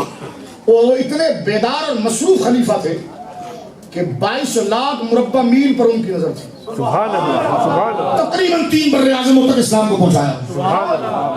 کہنے والوں میں ایک بات یہ بھی ہے کہ حضرت عمر کا میں نے ذکر کرنا تھا اس لیے میں حدیث پڑھ رہا ہوں آخر, کیونکہ حضرت عبداللہ بن مسعود فرماتے ہیں جب تمہاری محفلوں میں بوریت ہونے لگی اور تمہاری محفلوں میں مزہ نہ آئے تو فاروق اعظم کا ذکر شروع کرو. فاروق اعظم کا ذکر شروع کرو. اور یہ بات طبرانی اوسط کے اندر موجود ہے. حضرت عبداللہ ابن مسعود بدری صحابی ہیں. کون ہے؟ بدری صحابی. اور ایمان لانے میں حضرت عمر سے بہت پہلے ہیں، لیکن جو بزرگی حضرت عمر کو مل گئی نا، سبحان اللہ، تو عبداللہ ابن مسعود حضرت عمر کو اپنا مرشد کہتے ہیں. سبحان اللہ، اور شاہ ولی اللہ نے نظام الخفا میں لکھا کہ حضرت عبداللہ بن مسعود کہتے ہیں، یہ مرشد کو دیکھنا، مرشد کا دیدار باہو. اب اس سے کیا ہوتا ہے؟ حضرت فاروق اعظم اپنی مجلس میں بیٹھے ہوئے تھے، بدری صحابی حضرت عبداللہ بن مسعود، ان کی کیا شان بتاؤں. حضرت موسیٰ شعی کہتے ہیں کہ میں یمن کا رہنے والا تھا، میں اپنے بھائی کے ساتھ جب مدینہ آیا اسلام قبول کرنے، تو میں نے عبداللہ بن بخاری میں موجود عبداللہ بن مسعود کو حضور کے گھر میں آنا جانا اتنا دیکھا، ان کی والدہ کا اور ان کا، کہ میں کہتا تھا کہ شاید ابن مسعود اہل بیت میں سے. اور یہ خود ابن مسعود اتنے بڑے بزرگ ہیں، یہ صاحب الوساط والنعلین والمثرا، سرکار کا بستر ان کے پاس ہوتا تھا. بولو سبحان اللہ. سرکار کی نالین ان کے پاس ہوتی تھی، سرکار کو وضو کرانے کے کوزہ ان کے پاس ہوتا تھا. ایک بات یہاں پر کروں آپ کے سامنے، پہلے ابن مسعود کو سمجھے تو پھر فاروق اعظم کو آپ دیکھیں، پھر سوال ابن خالد کی طرف آپ چلیں. میرے دوستو، حضرت عبداللہ ابن مسعود اتنے بڑے عالم تھے کہ ان کا کام بخاری کے اندر موجود ہے کہ سرکار جہاں بھی تشریف لے جاتے نا، اور سرکار مسجد شریف سے باہر اگر اپنے جوتے اپنے پاؤں سے اتارتے نالین، تو یہ فوراً نالین اٹھا لیتے. کہتے ہم نے عرب میں عشق نہیں دیکھا. میں نے کہا تم نے چرسیوں کو دیکھا، عرب کو دیکھا ہی نہیں. تم نے خارجی کتوں کو دیکھا، تم نے عرب کو دیکھا ہی نہیں. تم نے لال رومال والے بھیڑیوں کو دیکھا، عرب کو دیکھا نہیں. عرب کو دیکھنا ہے تو مولا مرتضیٰ کو کبھی پڑھ کر دے، ابو بکر صدیق کو کبھی پڑھ کر دے، تجھے پتا چلے کہ عشق کیا ہوتا ہے. میں نے جناب حال میں تقریر میں کہا، میں نے کہا مجازی عشق بھی عرب سے آیا ہے اور حقیقی عشق بھی عرب سے آیا ہے، کیونکہ لیلا جتنی مشہور ہے اتنا کوئی مشہور نہیں، اور جتنا مجنون مشہور ہے اتنا کوئی مشہور نہیں، اور یہ دونوں عربی ہیں. حضرت سرکار پیر بھانی شاہ صاحب کہتے ہیں کہ امام حسن کے گھر مجنو کی ماں نوکرانی تھی. مجنو کی ماں عشق کے مزاج لوگ سمجھتے ہیں عرب والے بڑے خوش ہوتے ہیں. تو میں نے کہا ان بھیڑیوں کو جو تم نے دیکھا ہے، یہودیوں کے دلالوں کو، یہ عرب ہے. میں نے کہا ان کے سپاٹ چہرے تو لعنت ظاہر کرتے ہیں. عرب تو وہ ہے کہ اگر وہ عرب سے نکل کر بغداد بھی آ گئے تو ہالینڈ کی زمین اس کے رس سے مٹھاس پا رہی.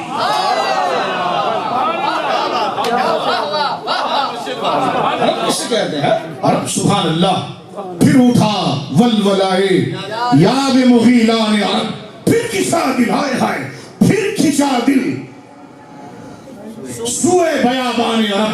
یہ اس طرح پر عرب کی تعریف نہیں ہوئی ہے کہ وہاں کے خشکی کروی شہد سے زیادہ میٹھے ہوتے ہیں.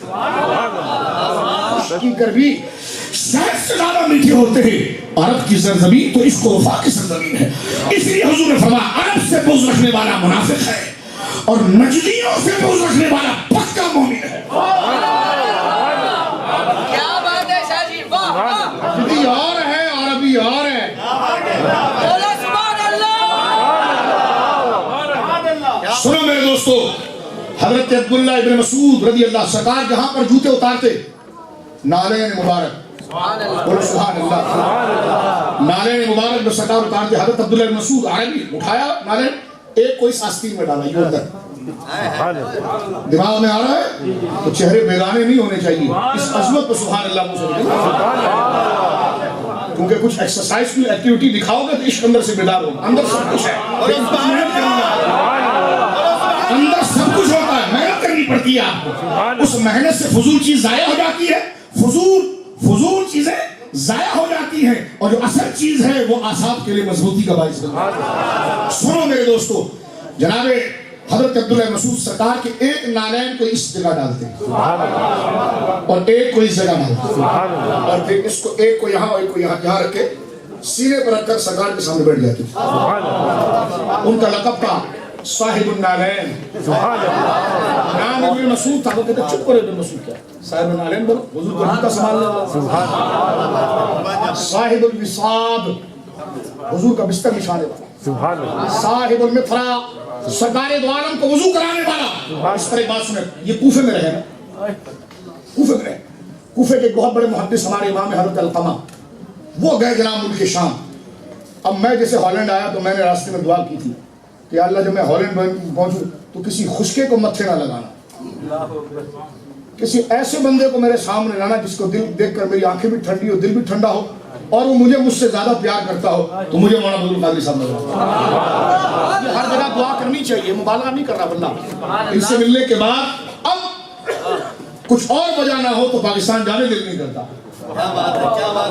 آپ نے یہ نیشنلٹی چاہیے تو میں نے کہا ہمارے پاسپورٹ تو بڑے پڑے ہوئے ہیں، یہ نہیں چاہیے، ہم تو عشق کے بندے ہیں، کیوں بات کرنا، ہم تو عشق کے بندے ہیں۔ اب میری بات ذرا یہاں پر آپ سنیے میرے دوستو توجہ کے ساتھ۔ حضرت علقمہ محدث ہیں بہت بڑے کوفے کے، وہ گئے ملک شام، سیر اعلام النبلاء میں ذہبی نے بڑی پیاری بات لکھی، تھا بڑے چوڑے کے شکل لیکن کرن تھا اس میں۔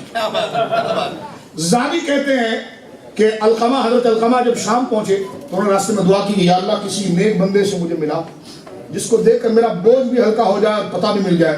وہ کہتے ہیں جیسے میں شام کے اسٹاپ پر پہنچا تو میں دیکھ رہا ہوں سامنے سے سرکار کے صحابی حضرت ابو درداء آ رہے ہیں۔ سرکار کے صحابی وہی ابو درداء جو یہ روایت کرتے ہیں کہ حضور کے کان سنتے ہیں۔ حضرت ابو درداء کہتے ہیں ابو درداء آ رہے ہیں، حضرت علقمہ کہتے ہیں میں قریب گیا، روشن چہرہ دیکھ کر ملاقات کی حضرت ابو درداء سے۔ ابو درداء نے مجھ سے پوچھا کہاں سے آئے ہو؟ ممن انت، کہاں سے آئے ہو؟ اور نے کہا جی کوفہ سے آیا ہوں۔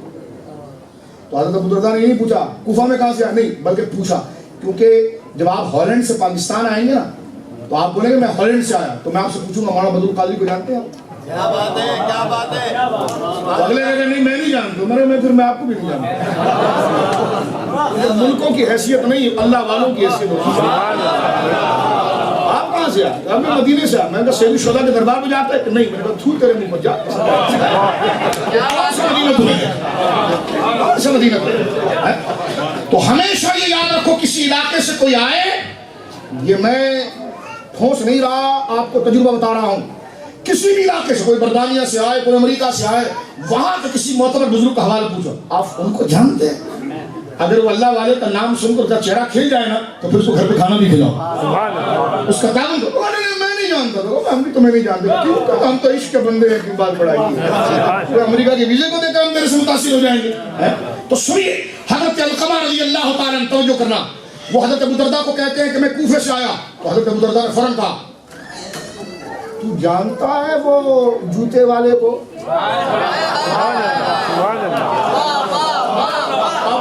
اب آپ دیکھیے اس میں بڑی کرامت ہے، وہ حضور کی غلامی کی نسبت سے پکار ہے، یہ نہیں کہہ رہے ہیں تو جانتا ہے میں مسعود کو، وہ کہہ رہے ہیں وہ نہیں جانتا میں تو محدث ہوں، وہ نہیں، باریک سی بات پوچھتے ہیں تاکہ اگلے کا عقیدہ پتا چلے کہ یہ تو سب جانتے ہیں۔ کہاں سعودیہ سے آیا؟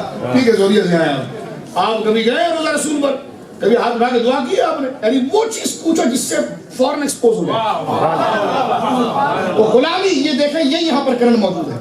حضرت ابو درداء صحابی ہو کر یہ نہیں کہتے کہ کوفے سے آیا، اچھا کیسے ابن مسعود کیسے کیسے، یہ نہیں پوچھا، بلکہ پوچھا کوفے سے آئے ہو؟ کہاں؟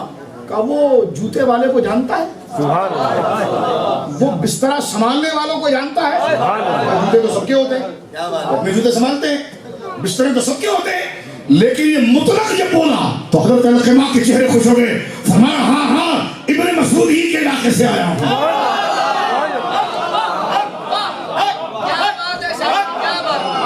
میرے دوستو عاشقوں کا یہ معیار ہوتا ہے، سچے جنتیوں کا، وہ نسبتوں سے جانتے ہیں۔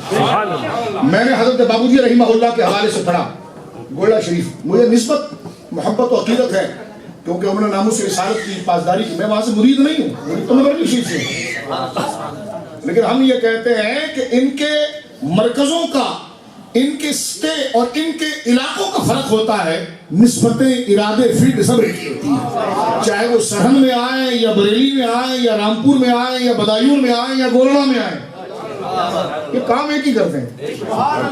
جو بزرگوں میں بندر بانٹ کرتا اس پر خدا کی لعنت ہوتی ہے۔ ایسے ہلکے پھلکے رہو، اور ہمارے امام نے کہا بزرگوں کے معاملے میں ہلکے پھلکے رہو، اور ہمیشہ کہو گولڑا کو دیکھو یا سرہند کو دیکھو یا اجمیر کو دیکھو تو ایک ہی بات کہو کیسے آقاؤں کا بندہ ہوں۔ بزرگوں سے بغض رکھے گا تو تیرا منہ کالا ہوگا، منہ کالا ہوگا۔ فرمایا کیسے آقاؤں کا بندہ ہوں رضا، بول بالے میری سرکاروں کے۔ تو یہ پیری مریدی سے قادری چشتی کا گلا دبائے، چشتی قادری کا گلا دبائے، سہروردی نقشبندی کا گلا دبائے، نہ یہ تو روحانی، یہ تو باطنی کے صفائی کے سلسلے ہیں۔ اس میں یہ لعنت کہاں سے آ گئی؟ جس میں یہ لعنت آ گئی اسے تصوف کا قطرہ بھی نہیں ملا ہے، کیونکہ تصوف تو سراسر اخلاق اور عقیدے کا نام ہے۔ چلیں وقت میرے خیال میں نماز پڑھو۔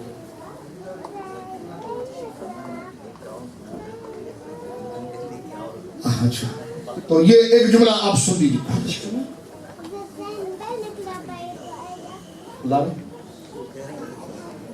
نہیں بالکل تشریف لے آئیں تو صحیح ہے. نعرہ رسالت. اب ذرا توجہ کریں میری طرف میرے دوستوں. حضرت علقمہ رضی اللہ تعالی عنہ ان سے حضرت ابو درداء نے یہ پوچھا تم جانتے ہو وہ جوتے سنبھالنے والے بولے سبحان اللہ. اسلام نبی وہ جانتے ہو. اور امام سبحان اللہ. وہ جانتے ہو حضرت بدر القادری والے جانتے ہو. ان سے پوچھو چپتا ہوا جہاں سے ایکسپوز ہو کھلے نہیں ہم نہیں جانتے. تو ہم نے کہا تجھے بھی ہم نہیں جانتے. داڑھی اتنی بڑی ہم نے کہا پھر بھی نہیں جانتے. کہ میرا قد اتنا میں نے کہا نہیں جانتے. کہ بخاری لایا میں نے کہا پھر بھی نہیں جانتے. کہ قرآن پڑھتے میں نے کہا پھر بھی نہیں جانتے. پتہ نہیں کسی سکھ سے پڑھ لیا ہو تمہیں ہمیں کیا پتا. اچھوں کی نسبت سے کچھ بھی نہیں آئے گا تو سروں پر بٹھائیں گے تجھے کیونکہ ہم عشق کے بندے ہیں. کیوں بات بڑھائی ہے ہم کیا بولیے عشق کے بندے ہیں. کیوں بات بڑھائی ہے. تو حضرت عبداللہ بن مسعود کا آپ نے مقام دیکھا. بولیے سبحان اللہ. ان کو یہ فضیلت ہے. علم کے بادشاہ ہیں آفتاب و مہتاب ہیں. حضرت عبداللہ بن مسعود یہ ان کا مقام ہے. اور یہ فاروق اعظم کے بارے میں کیا کہتے ہیں. مجھے تو شاید تمہیں کسی کلاس میں بٹھا کر وہ استاد چھڑی لے کر نہیں بیٹھتا اور پھر تمہیں ایک مہینہ یہاں پر سمجھانا چاہیے. ٹھیک ہو کر بیٹھ جاؤ. ٹھیک ہو کر بیٹھ جاؤ. اور سنو اس بات کو توجہ کے ساتھ. حضرت عبداللہ بن مسعود رضی اللہ تعالی عنہ اتنی بڑی شخصیت ہو کر فاروق اعظم کے بارے میں کیا کہتے ہیں. طبرانی میں موجود ہے. شاہ ولی اللہ نے لکھا ایک بات. شاہ ولی اللہ کہتے ہیں ازالہ کے اندر وہ کہتے ہیں حضرت عبداللہ بن مسعود ایک بات کہتے تھے. کہتے ہیں میں ایک دفعہ حضرت عمر کی مجلس میں گیا مرشد کا دیدار. میں حضرت فاروق اعظم کی مجلس میں گیا. فرمایا مجلس چل رہی تھی اور فاروق اعظم پر کیفیت طاری ہوئی اور فاروق اعظم نے اپنی زبان سے کہا اللہ. تو حضرت عبداللہ مسعود صحابی ہے بدری صحابی ہے. علم میں یہ مقام ہے. قرب مصطفی میں یہ درجہ ہے. کہتے میں نے حضرت عمر کا چہرہ لے کر پڑھا اللہ. فرمایا اس کے بعد پوری سال تک میں اللہ اللہ کرتا رہا. وہ لذت نہیں آئی جو فاروق اعظم کو چہرے کو دیکھ کر کلمہ پڑھنے. کیا بات ہے کیا بات ہے. واہ واہ. تو یہ مرشدوں کی شان ہوتی ہے. یہ صحابہ سے مسئلے حل ہوئے. اور حضرت عبداللہ مسعود سے کسی نے ان کے شاگرد نے کہا کوفے میں آپ حضرت عمر کا ذکر کرتے رہتے کیا ہوتا. فرمایا حضرت عمر کا ذکر جہاں ہوتا ہے نا وہاں بوریت ختم ہوتی ہے. کیونکہ حضور نے فرمایا جہاں عمر ہوتا ہے نا تو وہاں شیطان نہیں آتا. شیطان اس راستے کو چھوڑ کے بھاگ جاتا ہے. شیطان اس راستے کو چھوڑ کر کیا ہو جاتا بولیے. جیسا کہ حق آ جائے تو باطل بھاگ جاتا ہے نا. بس اس کی معنی میں آپ سمجھیے بالکل حقیقی معنی اس کی تعبیر کی کہ جہاں عمر گزر جائے اور عمر کا گزر ہو جائے اس راہ کو شیطان پکڑتا نہیں. اس لیے کہ جہاں حق آ جائے وہاں باطل کا گزارا نہیں ہوتا. حضرت ابن مسعود سے کسی نے کہا کہ حضور آپ فاروق اعظم کا اتنا ذکر کرتے ہیں اس کی وجہ کیا ہے. فرمایا تو ذکر تو بہت دور کی بات ہے تو اہم ذات کا ذکر ہے نا. کہتے ہیں ہاں. فرمایا لو کنت اعلم کلمن. آپ کہتے ہیں نا سگے مدینہ سگے بغداد یہ گز گز کی جاری یہ تو ہندوستان سے عقیدہ ہے. میں نے کہا ہندوستان سے تو رامائن لایا. ہم نے ہندوستان سے مسلمانوں والا عقیدہ. اس لیے تمہارا وہ ٹائی والا رامائن تو پڑھتا ہے قرآن نہیں پڑھ سکتا. ہم تو دیکھتے کہ ابھی پڑھے گا. اس کو تو کلمہ نہیں پڑھنا آتا. کلمہ پڑھتا ہے تو اگلا بولے کسی مسلمان نے اس کا کلمہ نہیں پڑھایا. ذاکر میں ویدے اتنی پڑھ اتنی لمبی. میں نے کہا ویدے پڑھے ہندوؤں کی کتابیں پڑھتا مسلمانوں کی نہیں پڑھتا. بس مرس اور اس کے حوالے تو دیتا قرآن بھی تو پڑھ تاکہ ہم بھی تو دیکھیں اندر کوئی سکھ بیٹھا ہے کیا بیٹھا ہے. اور قرآن بھی اگر کبھی پڑھ دے تو اتنا غلط املا اور اتنا غلط تسلط کہ بندہ کہے ہو ابھی فرشتے لعنت اس کی شکل کو اتارے ہوں گے. اتنی غلط عربی تو کسی نے نہیں پڑھی. کتنی گندی بات. اور آپ سے یہ تانا دیتے ہیں کہ یہ اپنے آپ کو مدینے کا کتا کہتے ہیں بغداد کا کتا کہتے ہیں. اللہ نے تو ان کو انسان بنایا. میں نے کہا وہ تمہارے مولوی صاحب کو تم ان کو شیر کہتے ہو تو ان کی دم کتنی لمبی ہے. اور حیات الحیوان کے اندر علامہ دمینی رحمہ اللہ لکھتے ہیں سب سے گندی بدبو شیر کے منہ سے آتی ہے. تو پھر تو سارا مجمع نہیں یار آپ گستاخی کر رہے ہیں ہمارے. تو میں نے شیر کے صفات بیان کر رہا ہوں. جب بھی تم ہوگی وہ چنگاڑتے ہوں گے وہ لوگوں کا خون پی جاتے ہوں گے اور جہاں گوشت دیکھتے ہوں گے تو بس کتے کی طرح لپک جاتے ہوں گے کہ نہیں گستاخی کر رہے ہیں آپ. میں نے کہا شیر کے اندر یہ ساری عادت ہے. بولے نہیں صرف ایک وصف ہے وہ بہت بہادر ہے. مثال دیا بہت بہادر ہے. بہادر ہے تشبیہ کمال کے لیے نہیں ہے. تو میں نے کہا اسی طرح کتا کہہ کر وہ جانور مراد نہیں ہے بلکہ اس سے مراد اس کی وہ وفاداری ہے. اور تم تو ایسے ہو کہ تمہاری گز بھر کی داڑھی تمہارا ذکر قرآن میں نہیں، لیکن ایک کتا ایسا ہے جس کا ذکر بار بار قرآن میں آیا، اس کا ذکر بار بار سورہ کہف اٹھا کر دیکھیں، بار بار اس کتے کا ذکر آیا تھا، کتا چلا ولیوں کے ساتھ، تو پاک کلام نے بار بار ذکر کیا، فرمایا 4 وہ 5واں کتا، 6 وہ 7واں کتا، 7 وہ 8واں کتا۔ کتا بھی اگر ولیوں کے ساتھ رہے تو اس کا نام بھی بلند ہو جاتا ہے، بولو سبحان اللہ۔ یہ اللہ ولی قرآن اس میں کہف کے اندر موجود ہے میرے دوستو۔ اب ذرا توجہ کریں اس پر، خاص طور پر ایک بات میں آپ کی خدمت میں اسی تناظر کے اندر عرض کرنا چاہتا ہوں کہ حضرت عبداللہ بن مسعود رضی اللہ تعالی عنہ نے کیسے عشق و محبت کا اظہار خاص طور پر اس تناظر کے اندر ذکر کیا ہے کہ آپ کو کیسی محبت ہے حضرت سیدنا فاروق اعظم رضی اللہ تعالی عنہ اور کی ذات سے، کیسی محبت کہ یہ سارے عشق کے قافلے ہیں۔ حضرت عبداللہ بن مسعود کو آپ نے دیکھا کہ ان کا لقب پاک کیا تھا؟ صاحب النعلین، وہ صاحب الوساد، سرکار کا بستر بچھانے والا، کوئی سبحان اللہ، سرکار کے جوتوں کو سنبھالنے والا، وہ اپنا نام نہیں ذکر کرتے، اس بات سے ان کا تعارف ہوتا ہے۔ حضرت عبداللہ بن مسعود سے کسی نے پوچھا فاروق اعظم کا اتنا ذکر کیوں کرتے ہیں؟ تو انہوں نے بتایا چہرے کی بات، تو فرمایا ان کا ذکر تو ان کا ذکر ہے، اس سر مدینہ کے لفظ کو جو بھونکتے ہیں ذرا ان کو سنیں گا، کہتے ہیں یہ تو ہندوستان کی اصطلاح ہے، کہ ہندوستان میں جو بات آئی وہ مدینے سے آئی، تم ہندوستان سے وائے ویدے لائے ہو، ہم تو ہندوستان سے خواجہ والا ایمان لے کر آئے،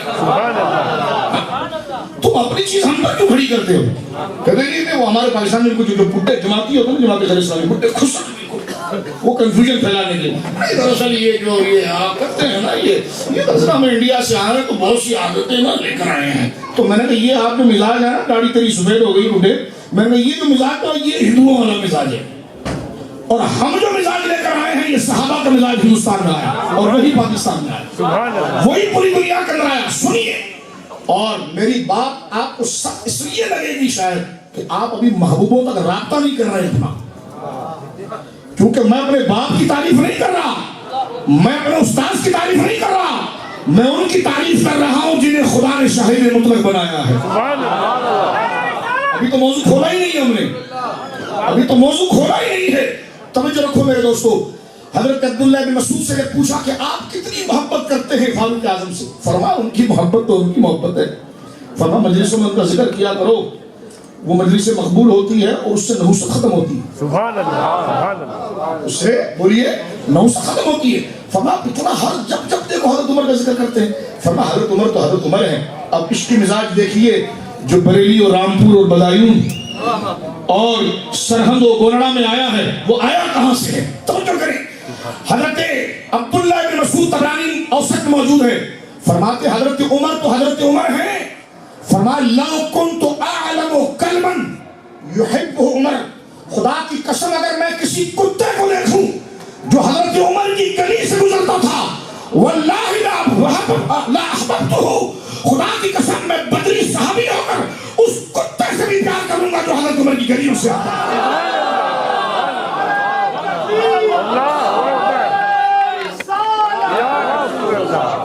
دیکھ لیا عرب کو، یہ لال رومال عرب نہیں ہوتے، یہ تو سپاٹ چہرے ہیں، یہ عرب ہے۔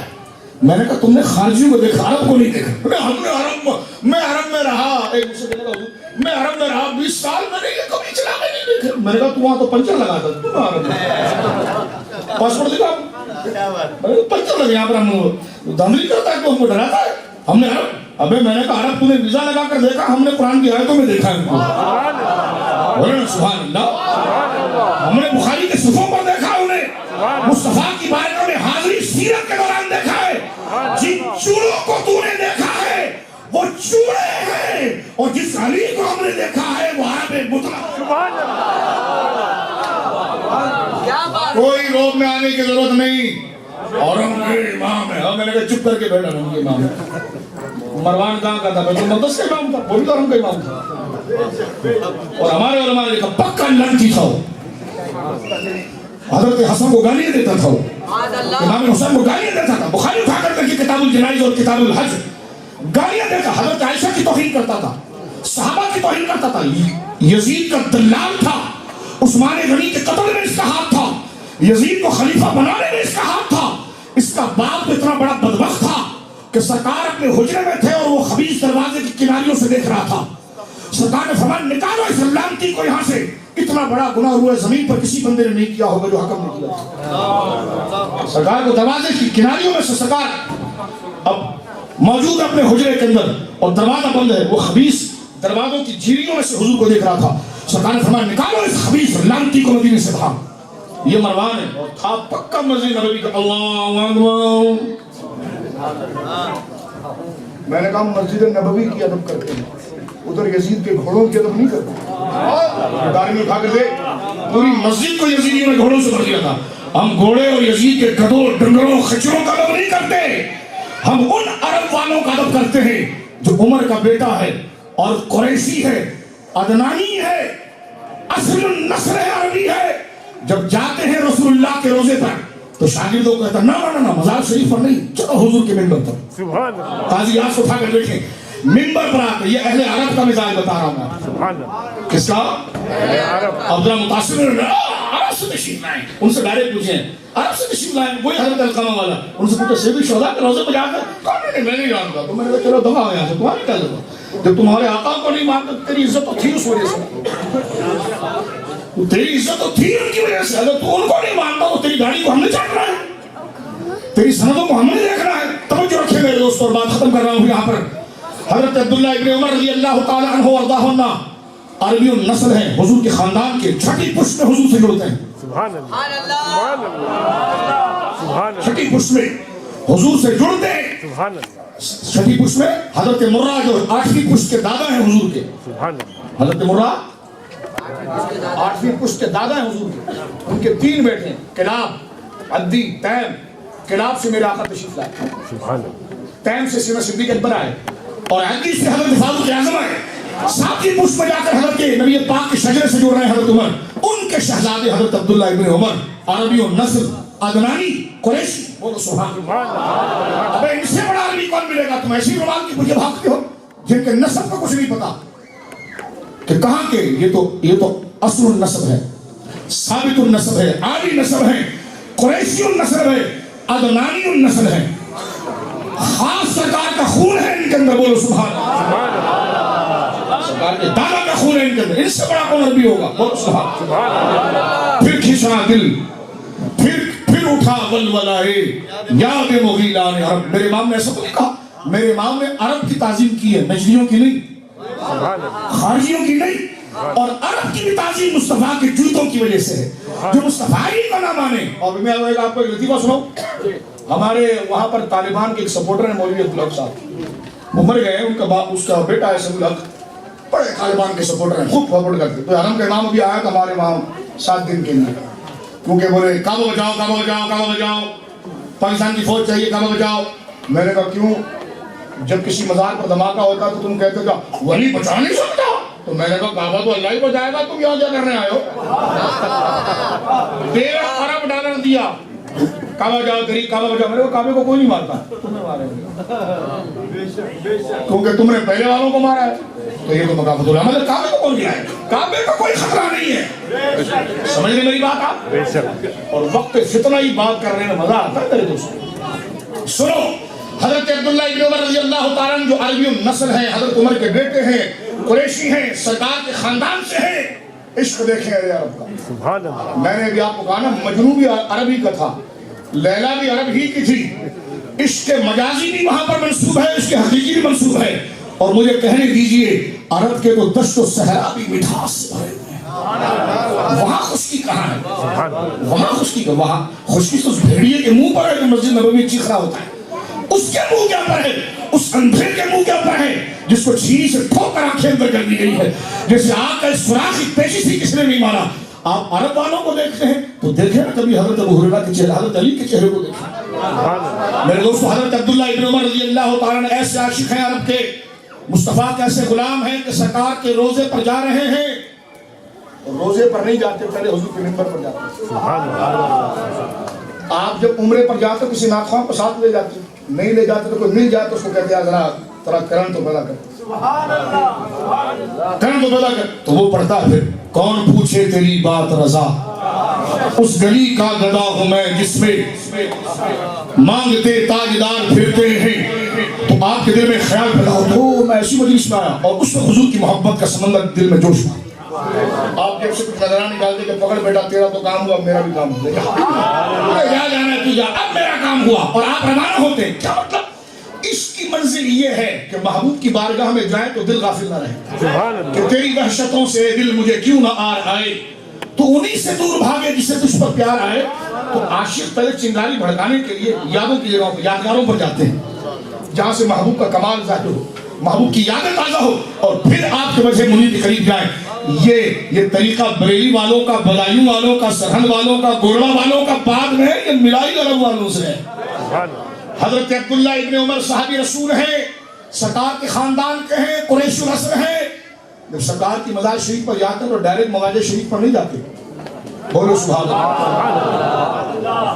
نہیں بھی بولو تب بھی تمہیں بولنا یہی پڑے گا میرے بھائی، اس کے بغیر گزارا کسی کا بھی نہیں ہے.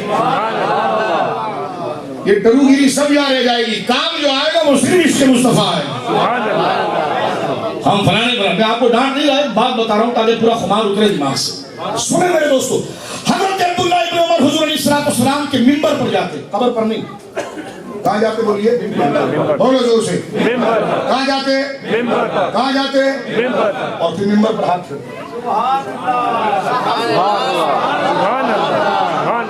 نجدیہ سختی گندی ہے طبیعت، کیا ملا ہے؟ ہاتھ پھیرتے، اور ہاتھ پھیرنے کے بعد وہ جو مٹی لگ جاتی اس کو اپنے چہرے پر ملتے. میں نے کہا یہ عربیوں نے کیا نہیں؟